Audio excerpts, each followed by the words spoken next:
जिला आजमगढ़ की सबसे बड़ी अधिकारी डिस्ट्रिक्ट मजिस्ट्रेट सिमिता सबरोल आज बिल्कुल एक आम दिन की तरह सुबह उठी। उनकी बूढ़ी माँ, जो अब 78 साल की हो चुकी थी, कल रात से तबीयत खराब थी। माँ ने कहा था, बेटी बस एक बार ताज़ा चिकन की सब्जी खा लूं, फिर सब ठीक हो जाएगा। सिमिता का दिल पसीज गया। वह जानती थी कि माँ को ताज़ी चीजें बहुत पसंद हैं और वह बाजार जाकर खुद खरीदना चाहती थी। सिमिता सबरोल का नाम पूरे जिले में सम्मान से लिया जाता था। वह एक आईएएस अफसर थीं जो हमेशा गरीबों, किसानों, मजदूरों और औरतों के अधिकारों के लिए लड़ती रहती थीं। उन्होंने कई बड़े मामलों में भ्रष्टाचार के खिलाफ आवाज उठाई थी। कई ताकतवर अफसरों और नेताओं को जेल भेजा था और लोग उन्हें पीपल्स ऑफिसर, आम जनता की बेटी या इंसाफ की देवी कहकर गर्व से याद करते थे। लेकिन आज वह अपने ओहदे की सारी शान और शौकत छोड़कर एक बिल्कुल आम देहाती औरत बनकर निकल पड़ी। हाथ में एक छोटा कपड़े का थैला लटकाए, चेहरे पर हल्की मुस्कान और आंखों में वही मजबूती जो हमेशा उनके साथ रहती थी। कोई भी यह सोच भी नहीं सकता था कि यह वही सिमिता सबरोल है, जिनके एक इशारे पर पूरे जिले का प्रशासनिक तंत्र हरकत में आ जाता है, जिनकी रिपोर्टें सीनियर अफसरों को भी हिला देती हैं, जिनका नाम सुनकर कई लोग कांप जाते हैं। वह घर से निकलकर धीरे धीरे महाराजगंज के छोटे से चिकन बाजार की तरफ बढ़ी। रास्ते में उन्होंने देखा कि कुछ लोग उन्हें पहचान भी नहीं रहे थे। यही उनका मकसद था। वह चाहती थीं कि आज वह एक आम नागरिक की तरह महसूस करें ताकि सिस्टम की असली हकीकत सामने आ सके। बाजार सुबह के समय एक जिंदा दिल जगह था। हवा में ताजे गोश्त की तेज खुशबू, लकड़ी के कोयले से उठता धुआं, मुर्गियों की चीखें, दुकानदारों की जोर जोर से पुकारें, खरीदारों की हंगामा आराई। कुछ बच्चे दुकानदारों से मुफ्त में कुछ मांगते हुए, कुछ औरतें सब्जियां देखती हुई और कुछ लोग एक दूसरे से गपशप करते हुए। सड़क के दोनों तरफ छोटी छोटी दुकानें लगी हुई थीं। एक तरफ सब्जी वाला, दूसरी तरफ दाल चावल की दुकान, एक तरफ पान की दुकान जहां लोग सिगरेट सुलगाते बैठे थे, और बीच में चिकन की कई दुकानें जहां लोग सुबह सवेरे ताज़ा गोश्त लेने आते थे। कुछ दुकानदार लोगों को बुलाते, आइए साहब, आज का चिकन बहुत ताज़ा है। कुछ लोग भाव-ताव कर रहे थे, कुछ लोग चिकन का वजन जांच रहे थे। सिमिता धीरे धीरे चलती हुई एक दुकान पर रुकी, जहां लगभग 40 साल का रामलाल अपना काम कर रहा था। रामलाल की जिंदगी बहुत सादी और मेहनत से भरी थी। उसका बचपन एक गरीब घर में गुजरा था। उसका पिता किसान था, लेकिन फसल में बारिश न होने की वजह से कर्ज में डूब गया था। रामलाल ने 15 साल की उम्र में काम शुरू किया। पहले मजदूरी की, फिर एक दुकानदार के यहाँ नौकरी की और आखिरकार कर्ज लेकर यह चिकन की दुकान खोल ली। अब यही दुकान उसके परिवार की इकलौती रोजी रोटी थी। वह सुबह 4 बजे उठता, दूर गांव से ताजी मुर्गियां लाता, साफ पानी से धोता, एहतियात से ज़बह करता और दिन भर बेचता। उसकी दुकान पर लोग इसलिए आते थे क्योंकि वह कभी झूठ नहीं बोलता था, वजन कभी कम नहीं करता था और हमेशा साफ सुथरा रखता था। उसकी पत्नी घर में रोटी बनाती थी और 2 छोटे बच्चे, लड़का राजू कक्षा 8 में पढ़ता था और लड़की रानी कक्षा 5 में, इसी कमाई से स्कूल जाते थे। रामलाल के चेहरे पर हमेशा थकान होती थी, लेकिन मुस्कान कभी नहीं जाती थी। वह सोचता था, अल्लाह ने यह रोजगार दिया है, इसे ईमानदारी से निभाना है, चाहे जितना भी नुकसान हो। सिमिता ने मुस्कुराते हुए धीरे से कहा, भाई रामलाल, मुझे 1 किलो ताज़ा चिकन दे दीजिए। माँ जी बूढ़ी हैं, तबीयत ठीक नहीं रहती, उन्हें हल्का ताज़ा खाना बहुत पसंद है। आज सोचा उनके लिए खास बनाकर खिला दूं। रामलाल ने खुशी से सिर झुकाया, जी मैडम, फौरन देता हूँ। आज का चिकन बहुत ताज़ा है, अभी अभी ज़बह किया है, बस 1-2 मिनट वजन करके पैक कर देता हूँ। वह चिकन तैयार करने लगा, चाकू से एहतियात से काटता, हाथ धोता और थैले में डालता। वह सोच रहा था कि आज की यह मैडम बहुत शरीफ लग रही हैं, बात करने का अंदाज भी अच्छा है। अचानक एक तेज और धमाकेदार मोटरसाइकिल की आवाज गूंजी। वह दुकान के बिल्कुल सामने आकर रुक गई। धूल उड़ती हुई इंजन की आवाज अभी भी गूंज रही थी। उस पर इंस्पेक्टर संजीव त्यागी बैठे थे, पूरी पुलिस वर्दी में, सीने पर नाम का तमगा चमक रहा था। सनग्लास लगाए, चेहरे पर वही घमंड और ताकत का नशा जो कुछ अफसरों में दिखाई देता है। संजीव त्यागी का अतीत भी बहुत अलग था।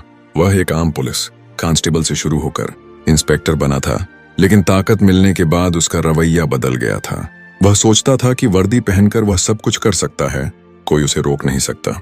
वह नीचे उतरा, लंबे कदमों से आगे बढ़ा और जोर से चिल्लाया, अरे रामलाल, जल्दी से 2 किलो चिकन पैक करके दे। वक्त नहीं है, घर में मेहमान बैठे हैं, जल्दी कर। रामलाल ने तुरंत सम्मान से झुककर कहा, जी सर, बस 2 मिनट। पहले इस मैडम का दे दूं, फिर आपका पैक कर देता हूं। यह सुनते ही संजीव का चेहरा गुस्से से लाल हो गया। वह चिल्लाकर बोला, क्या बक रहा है तू? मुझे 2 मिनट इंतजार करना पड़े? क्या मैं तेरे बाप का नौकर हूं? मैं कौन हूं, भूल गया क्या? मैं यहाँ का इंस्पेक्टर हूं। अगर मैं चाहूं तो तेरी यह दुकान उठवा दूं, तेरा कारोबार बंद करवा दूं, तेरे बच्चों को सड़क पर भीख मांगने पर मजबूर कर दूं।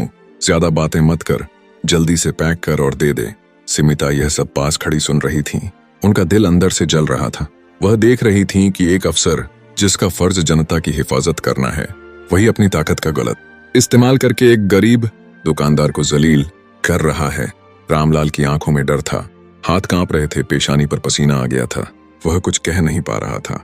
सिमिता ने सब्र किया, लेकिन जब संजीव ने रामलाल को गालियां देना शुरू की तो वह आगे बढ़ी और शांत लेकिन मजबूत आवाज में बोली, जनाब इंस्पेक्टर, आप बाद में आए हैं, मैं पहले आई हूं। मुझे पहले चिकन ले लेने दीजिए, फिर आपका भी हो जाएगा। इसमें इतना बड़ा मसला क्या है? थोड़ा सब्र तो कीजिए, सबका वक्त कीमती होता है। इंस्पेक्टर ने गुस्से से सिमिता की तरफ देखा और चिल्लाया, अब यह अनपढ़ देहाती लड़की भी बोलने लगी। तुम देख नहीं सकती मैं कौन हूं? मैं इंस्पेक्टर हूं। जो मैं कहता हूं वही होता है। मेरे सामने ज्यादा मत बोलो, वरना इतना मारूंगा कि घर नहीं जा सकोगी। तुम्हें क्या पता मैं कितनी ताकत रखता हूं? सिमिता अंदर ही अंदर कांप रही थी। दिल में डर था कि यह अफसर कुछ भी कर सकता है, लेकिन बाहर से वह बिल्कुल शांत थी। रामलाल डर के मारे पहले इंस्पेक्टर को चिकन पैक करके दे दिया। संजीव ने चिकन हाथ में लिया और मोटरसाइकिल की तरफ बढ़ा। रामलाल ने हिम्मत करके धीरे से कहा, सर चिकन के पैसे? बस 400 रुपये हैं।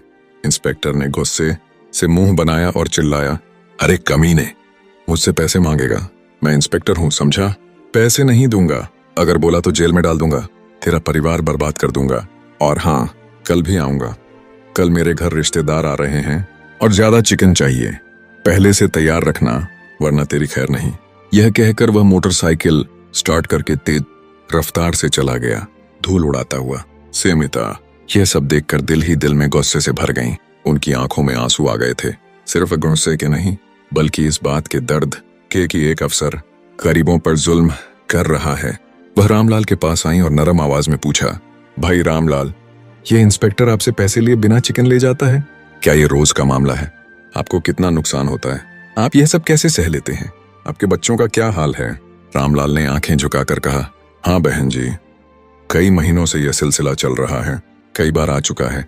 पैसे नहीं देता, अगर कुछ कहूं तो धमकियां देता है। दुकान उठवा देगा, जेल में डाल देगा, परिवार बर्बाद कर देगा। मैं गरीब आदमी हूं, बच्चों का पेट है, क्या करूं, किससे कहूं? सिमिता का गुस्सा अब चरम पर था। उन्होंने गंभीरता से कहा, नहीं भाई, अब मैं इसे नहीं छोड़ूंगी। ये वर्दी का गलत इस्तेमाल है, गरीबों पर जुल्म है, ये कानूनी जुर्म है। मैं इसे इसके की सजा दिलवाऊंगी। मैं इसे सस्पेंड करवाऊंगी और सजा दिलवाऊंगी। रामलाल डर गया। बहन, वह थाने का इंस्पेक्टर है, बहुत ताकतवर है, आपके खिलाफ कुछ भी कर सकता है। छोड़ दीजिए, भगवान देख रहा है। सिमिता ने मुस्कुराकर कहा, भगवान तो है ही, लेकिन मैं कोई आम लड़की नहीं हूँ।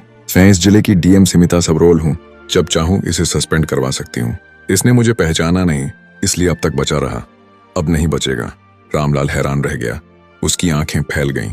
सिमिता ने कहा, कल जब तुम दुकान पर होगे मैं भी आऊंगी। एक छोटा सा कैमरा लगा देंगे, इसकी सारी हरकतें रिकॉर्ड होंगी, सबूत हमारे पास होंगे। तुम्हें भी गवाही देनी पड़ेगी। मैं इसे अदालत तक ले जाऊंगी और पूरे जिले के सामने इसकी असलियत उजागर कर दूंगी। उन्होंने रामलाल को 600 रुपये देकर अपना और इंस्पेक्टर दोनों का चिकन का पैसा चुकाया और घर चली गईं। रात भर वह सो नहीं सकी, दिल में इंसाफ की आग जल रही थी। वह सोच रही थी कि अगर वह चुप रही तो ऐसे जालिम अफसर और ज्यादा बेखौफ हो जाएंगे। अगले दिन सुबह सवेरे सिमिता आम कपड़ों में दुकान पर पहुंची। रामलाल के साथ बैठ गईं। दुकान के सामने एक छोटा कैमरा लगा दिया गया ताकि सब कुछ रिकॉर्ड हो सके। वे इंतजार करने लगे। लगभग 1.5 घंटे बाद इंस्पेक्टर संजीव त्यागी मोटरसाइकिल पर आया। वह जोर से बोला, अरे रामलाल, चिकन तैयार है। कल कहा था ना, मेहमान आ गए हैं, जल्दी दे। उसकी नजर सिमिता पर पड़ी, हंसकर बोला, यह लड़की फिर यहाँ? क्या रामलाल की रिश्तेदार है? फिर गुस्से में बोला, चल अपना काम कर। रामलाल ने चिकन पैक किया और दे दिया। जैसे ही इंस्पेक्टर जाने लगा, रामलाल ने कहा, सर पैसे? इंस्पेक्टर चिल्लाया, अरे कितनी बार समझाऊं, पैसे नहीं दूंगा। मैं इंस्पेक्टर हूं, अगर फिर बोला तो दुकान उठवा दूंगा, जेल में डाल दूंगा।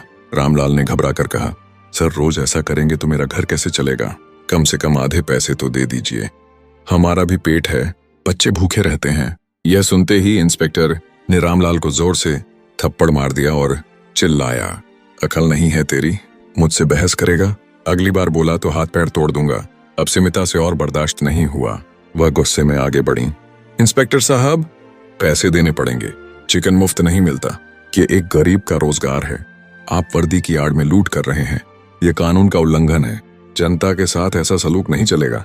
इंस्पेक्टर ने गुस्से में सिमिता को भी थप्पड़ मार दिया और बोला, तुम कौन होती हो मुझसे बात करने वाली? अभी चुप हो जाओ वरना और मारूंगा। सिमिता ने मन ही मन सोचा, अब ये बचने लायक नहीं है, कैमरा सब कुछ रिकॉर्ड कर चुका था। वह चुप रही। इंस्पेक्टर चिकन लेकर चला गया। बाद में सिमिता ने कैमरा हटाया और रामलाल से कहा, अब यह वीडियो मेरे पास है, कल मैं इसे अदालत में ले जाऊंगी, तुम गवाही देने के लिए तैयार रहना। रामलाल ने हामी भर दी। सिमिता सीधे अपने दफ्तर पहुंची। वीडियो देखा, गुस्सा और बढ़ गया। उन्होंने तुरंत एसपी नेहा सिंह को फोन किया और बुलाया। नेहा आई तो सिमिता ने पूरी बात बताई और वीडियो दिखाया। नेहा भी गुस्से में आ गई। नेहा ने कहा, यह बहुत गंभीर मामला है, एक अफसर ने गरीब को लूटा, एक औरत पर हाथ उठाया, मैं इसे तुरंत सस्पेंड करवाऊंगी। रिपोर्ट तैयार की गई। अगले दिन अदालत में भारी भीड़ थी, मीडिया, आम लोग सब मौजूद थे। जज ने केस की सुनवाई शुरू की। वीडियो चलाया गया। सब कुछ देखकर अदालत में सन्नाटा छा गया। सिमिता ने गवाही दी, मैंने सब अपनी आंखों से देखा, ये अफसर अपनी ताकत का गलत इस्तेमाल कर रहा था। रामलाल ने भी पूरी सच्चाई बताई। जज ने फैसला सुनाया, इंस्पेक्टर संजीव त्यागी को तत्काल निलंबित किया जाता है और 3 साल की सजा सुनाई जाती है। उसे हथकड़ियों में जेल ले जाया गया। बाहर मीडिया ने सिमिता से सवाल किया, मैडम आप क्या कहना चाहेंगी? सिमिता ने शांत लेकिन मजबूत आवाज में कहा, कानून सबके लिए बराबर है, गरीब को डरने की जरूरत नहीं है, जो गलत करेगा उसे सजा जरूर मिलेगी। ये खबर पूरे जिले में आग की तरह फैल गई। लोग कहने लगे, अब सिस्टम में सच्चे लोग हैं। सिमिता और रामलाल दोनों के चेहरे पर सुकून था, इंसाफ की जीत हुई थी। दोस्तों, यह कहानी हिम्मत, इंसाफ और सच्चाई की है। अगर पसंद आए तो लाइक करें, शेयर करें, ताकि यह ज्यादा लोगों तक पहुंचे। इंसाफ हर किसी का हक है।